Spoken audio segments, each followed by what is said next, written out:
Et c'est la panique sur le marché, tout le monde est en train de se dire est-ce que je vends mes BTC parce que oui, il y a eu quelques petites bougies rouges, mais vous le savez, sur cette chaîne, on prend tout le monde à revers et non, on ne vend pas nos BTC, on n'ouvre pas non plus de short et tout ce qu'on fait, c'est de choper les bas des bougies, c'est-à-dire les mèches pour monter dans le train qui est haussier pour le BTC. C'est-à-dire que oui, qu'est-ce qu'on a fait précédemment? Donc du coup, je vais mettre également la time frame correspondante, c'est ouvert un trade aux alentours des 33 000 $ pour aller chercher un TP de sécu, un TP1 qui a déjà été touché et on attend le TP2 et le TP3 pour la hausse du fameux BTC. C'est-à-dire que oui, on a placé ceci plus précisément en 11 janvier d'année 2020, donc en date du 11 janvier d'année 2020. On voit le point d'entrée, le TP de sécu et le TP numéro 1 qui pour le moment ont été touchés. On a également placé un stop loss, mais tout ça va être expliqué dans la vidéo, vous le savez. Je sais, il y a beaucoup de panique, je ne sais pas pourquoi. Je lis dans les commentaires, est-ce que je dois vendre mes BTC, etc. etc. Qu'est-ce que je fais? J'ouvre un short, oui, non. On va regarder ça en vidéo, bien entendu, mais vous le savez, hein, clairement, c'est pas pour moi l'opportunité du tout d'ouvrir des shorts et des shorts qui vont se tenir sur plusieurs semaines, voire plusieurs jours de tenue. Donc clairement, on va plutôt partir sur des longs qui, eux, vont tenir sur un terme beaucoup plus long. Malgré tout, tout va être vu plus précisément dans les décomptes et également comment tenir ce dernier trade vis-à-vis du déplacement du stop loss et des TP pris. Mais après, comme toujours, je le rappelle, la petite intro. Et on se retrouve enfin sur le BTC face au dollar qu'on va analyser ensemble de manière beaucoup plus précise malgré tout. Avant de commencer l'analyse, on va proprement parler du BTC et la tenue du dernier trade mis en évidence. Vous le savez, je dois remercier les personnes qui font des donations, c'est-à-dire ces fameux abonnés qui soutiennent la chaîne. Elles le savent et c'est pour ça sûrement qu'elles font des vidéos, mais c'est extrêmement chronophage de le faire. Et également, si elles veulent remercier, donc c'est-à-dire faire un petit pourboire pour quelque chose d'appris, un trade gagné ou peu importe la pédagogie apportée, vous pouvez le faire et ça fonctionne comme dit par donation, mais surtout par palier de donation. Vers les premiers paliers de donation, je vous envoie déjà en contrepartie pour vous remercier à mon tour toutes les règles d'Elliott que j'ai écrit que j'ai écrit en français. Et je l'ai écrit de manière très concise. Vous le savez, je ne veux pas envoyer 400, 500, 600 pages avec 12 volumes dans cette affaire-là pour après faire du feu. Non, l'objectif, c'est pas d'impressionner par le nombre de pages et le poids, mais au contraire, on a fait vraiment, et j'ai écrit ce PDF de manière très concise pour envoyer l'essentiel et la connaissance et non pas du blabla, du foufou, de la dentelle. Comme ça, par après, vous pourrez tout lire, tout apprendre et être autonome le plus rapidement possible. Bien entendu, avec également, vous le savez, l'appui de mes vidéos. Maintenant, tout est expliqué. J'avais même un peu du mal à l'expliquer, mais c'est pas grave. On part enfin dans le vif du sujet. Vous le savez, on a ouvert, bien entendu, plusieurs trades, des trades plutôt agressifs et des trades et un dernier trade que pour ma part je nomme de bon père de famille. C'est-à-dire que celui-ci a une exposition assez grande, c'est-à-dire que oui, on va le rappeler, l'exposition ici par rapport à le point d'entrée des 33 000 et bien entendu le placement du stop loss est aux alentours des 16%, c'est-à-dire que c'est assez grand mais c'est toujours un trade qui peut être intéressant à tenir. Étant donné qu'on part et on spécule surtout une 5 qui va pas en fait se terminer dans le dernier TP ici mais qui va vraiment partir en extension, c'est-à-dire qu'on va péter normalement ces alentours des 42 000 $ pour le BTC et continuer à monter. On part vraiment sur finalement quelque chose qui devrait monter plus fortement, mettre un ratio plus élevé des deux et par après tout simplement pouvoir déplacer son stop loss qui pour le moment est toujours dans le rouge mais à son point d'entrée voire même dans le vert et deviendra par après un stop profit. On va analyser tout ça, vous le savez maintenant de toute manière, mais je vais expliquer tout de chez tout. C'est-à-dire que premièrement, je voulais expliquer une chose pour les tout néophytes qui ne comprennent pas exactement ce qui est en train de se passer quand on ouvre un trade. Quand vous mettez un trade et que vous mettez une exposition, donc c'est la zone rouge ici, et que vous mettez un stop loss, ça veut dire quoi? Que par exemple, nous, qu'est-ce qu'on a fait? On a ouvert notre trade, notre position aux alentours des 33 000 $. D'accord? On le prend note. On a ouvert une position de trade en long, c'est-à-dire un pari haussier aux 33 000. Pourtant, le cours a fait un peu paniquer tout le monde et je ne sais pas pourquoi, mais c'est pas grave, les émotions ne doivent pas normalement entrer en compte dans le trading, mais le cours a été cherché ici précisément sur le prix de Coinbase et alentour des 30 100 $. Petite panique chez tout le monde, bon, peu importe. Mais c'est-à-dire que le néophyte se dit, mince, en fait, par exemple, le CMA, ou en tout cas le trade qui a été montré, ou un trade que vous, entre parenthèses, donc je mets des petits guillemets, vous avez ouvert, mince, j'ai ouvert mon trade à 33 000 et mon jeu, ça va être horrible. Non, pourquoi? Parce qu'en fait, il faut comprendre une chose, c'est que le stop loss qui est posé plus bas, qu'est-ce qu'il veut dire en fait? Il veut dire que vous allez accepter toute cette zone en réalité d'achat-ci, d'accord? C'est-à-dire qu'en fait, quand vous ouvrez votre achat, oui, vous achetez à un prix donné au dollar près, au centime près, mais en fait, votre point d'achat, ce n'est pas en fait le dollar près, le centime près, c'est tout ceci, d'accord? Et tant que le prix reste dans cette zone d'achat énorme, là, vous vous dites, je garde mon plan. Dès qu'en fait, le cours ira sous le stop loss et donc finalement sous votre niveau d'achat que vous considérez encore potentiel pour un rebond. À ce moment-là, dès qu'on ira en dessous, là, on sortira du trade, on dira non, on n'est plus dans la zone d'achat, donc je ressors de ce trade-là, je revends de nouveau toute ma position que j'avais achetée à crédit et par après, j'attendrai d'autres opportunités pour trader. C'est ça qu'il faut comprendre en fait, c'est non pas j'ai acheté à pile poil ce prix, le prix dépasse un peu mon objectif d'achat et donc du coup c'est perdu. Non, il y a le stop loss et toute la position d'achat en réalité c'est quoi? C'est tout ceci, toute l'exposition que vous avez mis. Si votre exposition par exemple est plus petite, disons 9%, et vous avez mis votre stop loss à cet endroit-là, peu importe, je n'ai pas regardé les bougies, j'ai mis au hasard là pour la pédagogie, votre niveau d'achat, ça sera bien entendu toujours au centime près le prix au moment où vous appuyez sur le bouton, bien entendu, mais surtout, vous allez accepter tout le bruit du cours et finalement toute cette zone-là pour rentrer dans le cours. Et donc que le BTC dépasse un peu votre objectif d'achat, c'est pas grave, vous l'avez et c'est ce que vous avez prévu vis-à-vis de votre placement de stop loss. Donc ça, c'est important de le comprendre, bien entendu, et pas paniquer parce qu'il y a une bougie rouge, d'accord? Ça, c'est le pire du pire,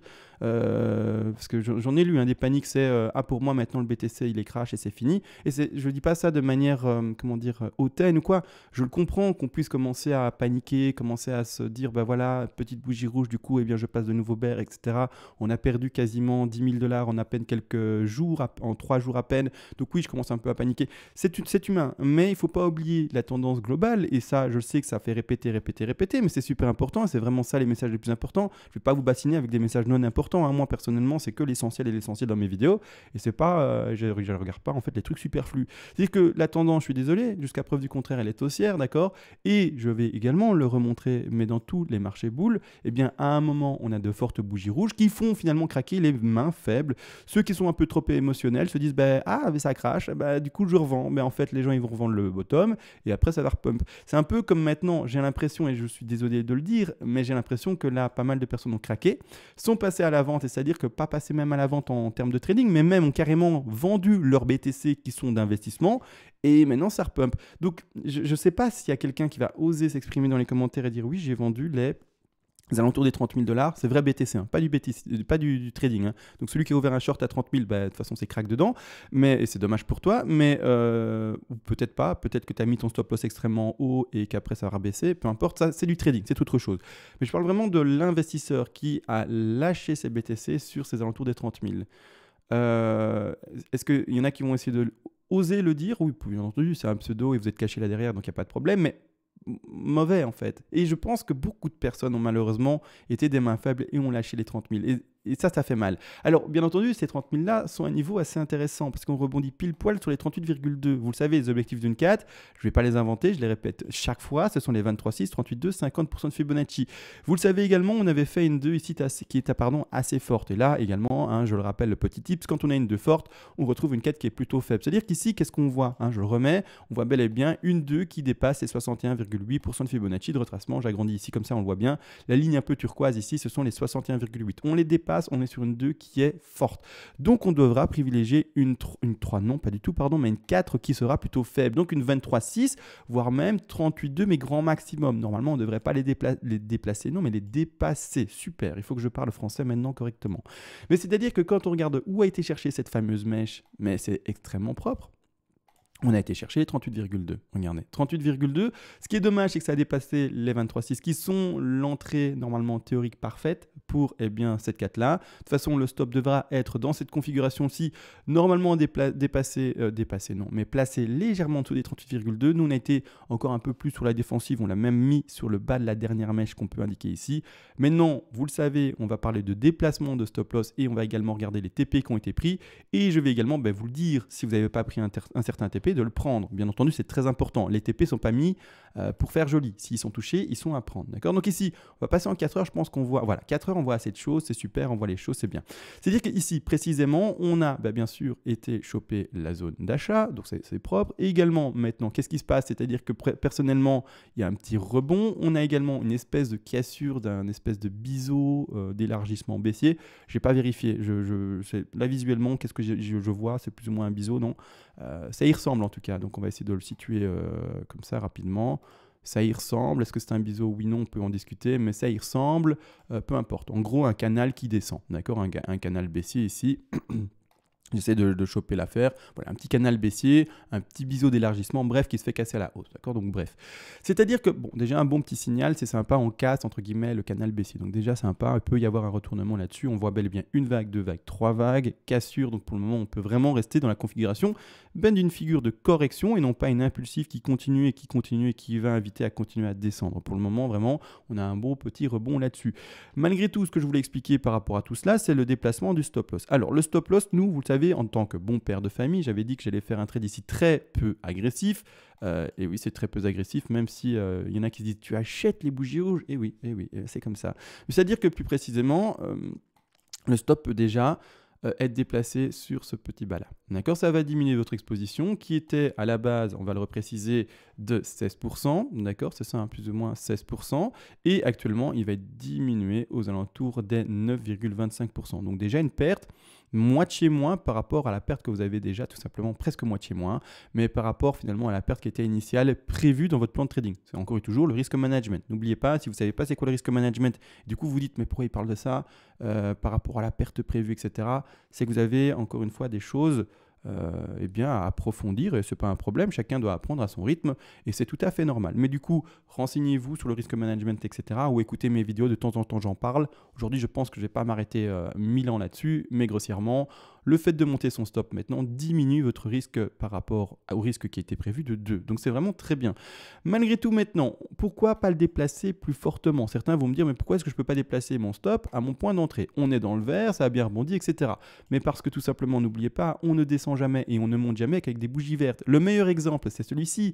On monte, il y a des petites bougies rouges et surtout, il y a même des bougies rouges qui sont un peu plus fortes. D'accord? Donc, c'est la même chose. Pourquoi est-ce que dans une tendance qui monterait, vous allez refuser les petits retracements? C'est-à-dire que là maintenant, on peut très bien actuellement monter, donc aller chercher tous les TP qui ont été indiqués ici, mais pas monter de cette manière-ci, mais monter plutôt, par exemple, alors reprendre le brush, mais monter comme on le fait là, et puis après réécraser un peu, et puis après remonter, refaire ceci.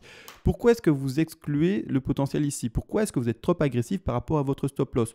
Doucement, doucement, on y va petit à petit, pas à pas, d'accord? Donc ce stop loss, ne soyez pas trop agressif, montez-le juste sur le dernier, entre guillemets, niveau de mèche indiqué. Si ça devait cracher plus bas, bon, ben, peut-être qu'on ira chercher là carrément des extensions beaucoup plus fortes vers le bas. Et donc là, ça se sentirait, entre guillemets, pas mauvais, parce que c'est jamais mauvais, hein, le risque management est là pour nous couvrir, donc il n'y a pas de problème.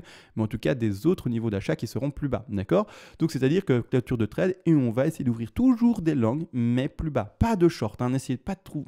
Moi, vraiment, je vous le dis, hein, les shorts, c'est pas à test. Hein. Quand il y a des longs, on les tient le plus longtemps possible. Une fois que le long est bien se fait invalider, on ouvre de nouveaux longs sur les positions basses. Peu importe, vous pouvez ouvrir des shorts, c'est vrai, mais je le préconise seulement pour les personnes qui sont avancées, qui ont de la bouteille et qui ont un excellent risque management et qui n'ont plus rien à apprendre en fait, et qui du coup ne regardent plus des vidéos YouTube. C'est bête, mais quelqu'un qui connaît tout, pourquoi est-ce qu'on s'ennuierait à regarder quelqu'un qui explique les bases?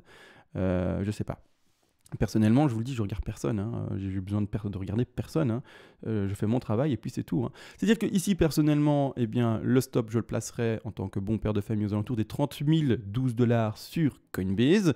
Et par contre, n'oubliez pas, maintenant, on joue les TP. Donc, les TP, ils sont placés. TP de sécu, rappelez-vous, c'est une hauteur de 10-15% grand max. Après, on a le TP numéro 1, le TP numéro 2 et le TP numéro 3. On va regarder avec quel TP on a été prendre. TP de sécu à 34 588 a été touché. Donc, vous avez dû, si vous l'avez pas pris, c'est que vous avez une erreur, entre guillemets, selon la méthodologie que j'explique, eh bien de ne pas appliquer chez vous. C'est-à-dire qu'il faut l'avoir pris, normalement, ce TP de sécu. Donc, ça diminue encore, potentiellement, l'exposition et la perte possible. Maintenant, le TP1 qui a été installé ici à 35 950 $ a également été touché. Donc, vous avez également dû normalement le prendre. Donc, là également, si vous ne l'avez pas pris, ben, il est temps de le prendre. Donc, maintenant, on n'est plus à ce prix-là. C'est dommage, mais clairement, il faut le prendre, en fait, ce TP-là. Et on attend les derniers TP, le TP2 majeur, parce que ça, c'est le TP de sécu. Donc, le 0.5, comme j'appelle, le TP1, le TP2 et le TP3. On attend le TP2 qui s'installe à 38 200 et on attend le TP3 qui s'installe à 41 900. Également, une chose, c'est très important, je rappelle, pour ma part, dans ces 3 premiers TP, je vais prendre des TP qui sont plutôt faibles. C'est-à-dire que je ne vais pas prendre du TP à 30% pour donner un exemple, vraiment prendre du TP qui est à 15-20%, vraiment pas des gros TP, parce que je vais personnellement préférer laisser un stop loss qui va être déplacé dans le vert, qui va devenir à ce moment-là du coup un stop profit. Toujours la même chose, hein, toujours le même outil, mais il change de dénomination, de nomination, une fois qu'en fait il sera finalement déplacé dans le vert. C'est-à-dire qu'en fait il ne va plus arrêter la perte en tant que stop loss, mais une fois qu'il sera déplacé soit à son point d'entrée, soit dans le vert, l'exposition, donc c'est-à-dire la perte n'existe plus vis-à-vis du stop loss. Et en fait, qu'est-ce qui va arrêter? Il va arrêter, on aura compris, le profit et non plus la perte. Une fois qu'il est placé dans le vert, c'est pour ça qu'on l'appelle stop profit. C'est-à-dire qu'à ce moment-ci, tout simplement, quand on verra que le TP1 a été pris, le TP2 a été pris, le TP3 a été pris, tout se passe bien et il dessine des beaux niveaux de support et il continue à s'extraire vers le haut, à ce moment-là, je vous le dis, mon stop profit aura une grosse exposition de par exemple 30-40% et ça sera lui qui sera ma position de sortie. J'attendrai l'extension de ces dernières 5 parce que je ne m'attends pas à faire une 50 tronquée. C'est possible, mais je ne m'y attends pas. C'est clairement pas ce qu'il faut privilégier. Les doubles tops non plus. Donc clairement, pour ma part, je vais privilégier une extension et donc je vais prendre en sorte finalement et faire en sorte que ce stop profit cette fois-ci suive le cours le plus longtemps possible dans son extension. C'est pour ça que je vous l'ai dit, c'est un trade entre guillemets facile à tenir parce qu'il y a une grande sécurité derrière et surtout c'est un trade il faut comprendre comment le tenir et comment le développer. Pourquoi est-ce que je fais ça de cette manière-là avec des TP faibles? Pourquoi est-ce que je mets du coup beaucoup sur notre TP, pas TP mais notre stop profit? Et bref, tout a été expliqué parce que je privilégie une extension et pas des doubles tops ni des tronqués, d'accord? Donc voilà, tout a été dit à ce niveau-ci. Par rapport à la tenue du trade. Donc pour le moment, tout se passe bien. Il n'y a pas de panique à avoir, hein, d'accord? C'est vraiment important de le comprendre. Hein. Il n'y a aucune panique. On est vraiment sur des niveaux de support importants. Et puis voilà. Et c'est du trade, quoi. Et donc c'est-à-dire qu'également, je l'ai dit dans ma vidéo de hier soir qui était destinée à l'investissement, il faut comprendre que ne lâchez pas vos BTC d'investissement de manière aussi simple. Hein. N'oubliez pas, vous avez deux profils. En tout cas, le plus simple, c'est premièrement l'objectif, soit l'achat long terme selon la croyance en la technologie, qu'elle soit adoptée, ou également l'achat sur le BTC et l'objectif de revente par rapport à un facteur, c'est-à-dire un retour sur investissement déterminé. Tant que vous n'avez pas atteint ces deux objectifs-là, qui soit un retour d'investissement, un retour sur votre investissement, donc par exemple un ROI, de facteur 3, 4 ou peut-être même juste un pourcentage, comme dit, peut-être un peu plus faible. C'est-à-dire que tant que vous n'avez pas touché ça, en tant qu'investisseur, vous n'avez pas à faire de l'achat-vente. Achat-vente, achat-vente, achat-vente. Les personnes qui maintenant, en tant qu'investisseur, je l'ai dit dans ma vidéo d'hier pour les investisseurs, mais c'est important, tout le monde ne l'a sûrement pas écouté, mais c'est-à-dire que celui qui s'amuse à se dire « Ah, des bougies rouges », vous savez quoi, moi je vais vendre tous mes BTC au prix ici, par exemple, je donne au hasard des 33 000 pour essayer de racheter du BTC à 26 000, 27 000 parce que je vois le crash commencer. Malheureusement, il va lâcher la main. C'est à ce moment-là où, comme toujours, je le dis, quand tout le monde commence à lâcher, le cours fait le contraire de ce que tout le monde fait. Et en fait, le cours va monter. La personne aura lâché ses BTC. Je l'ai exprimé pour donner un exemple ici aux alentours des 33 000. Le cours, il va légèrement chuter pas plus que ce que le gars, il attendait, qui a lâché ses BTC ici. Il se dit, mince, il y a un petit rebond là, mais ça va recracher, ça va recracher. Non, ça va pas recracher, malheureusement. Et c'est-à-dire que, en fait, tu vas te retrouver le bec dans l'eau avec tes BTC vendus pour avoir essayé de gagner pourtant de l'argent et des BTC, mais malgré tout, qu'est-ce qui va se passer? Le BTC, il va continuer sa tendance haussière. Et à ce moment-là, à un moment, tu vas dire, mince, on est de nouveau à 42 000, pourquoi j'ai vendu à 33 000? Aïe, aïe, aïe, si je rachète maintenant, je vais avoir une perte. C'est-à-dire que par rapport, si au cas où tu n'avais pas vendu, oui, tu vas avoir perdu une certaine marge de tes BTC, tu vas dire je vais attendre le double top, je vais attendre le retracement. Et ça, c'est la pire des réflexions parce que ce genre de personnes-là vont finalement jamais rentrer dans le marché. Elle va se dire je vais attendre le retracement. D'office, le BTC va revenir à mon point de vente qui était les 33 000.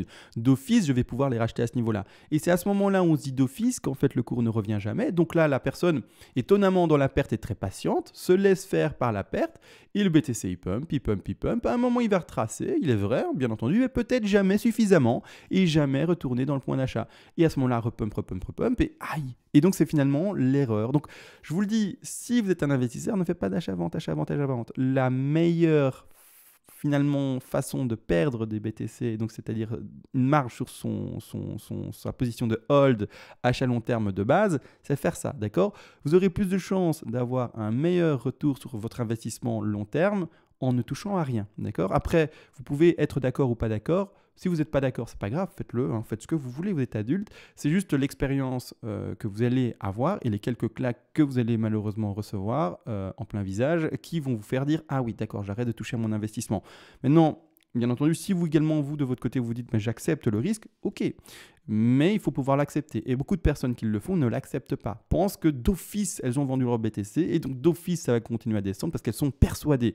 Il n'y a pas de persuadé dans le marché. Le marché, il fait ce qu'il veut et on n'en sait rien. C'est pour ça que je vous préconise en fait de rien faire, d'accord? Rien faire, d'accord? Si, bien entendu, le BTC, il descend et que vous achetez plus bas, tant mieux, un bon petit coup. Mais dites-vous que ça ne va pas se répéter indéfiniment. Donc, prenez pas l'habitude de faire ça si vous avez réussi une fois. Vous avez réussi une fois, tant mieux. Arrêtez, s'il vous plaît. Stop, c'est fini parce que vous allez le voir un jour ou l'autre. Le BTC va vous surprendre et vous serez en PLS. Hein, c'est clairement ça. Donc voilà, là, je pense avoir tout dit et expliqué. On ne va pas regarder plus de choses. De toute façon, je referai une vidéo ce soir, il n'y a pas de raison, pour essayer d'analyser les micro-vagues. Ici, les micro-vagues sont assez difficiles pour le moment à décompter. Malgré tout, là, je vois 3 pour le moment et je ne vois pas 5. Donc ici, tant mieux, comme on le voit. Et voilà, donc tout a été dit, bon trade à tous comme toujours, on voit toujours la hausse et non pas essayer d'ouvrir des shorts, d'accord? D'accord, c'est très important de le comprendre. Sur ce, on se laisse et on se voit à plus tard. Ciao!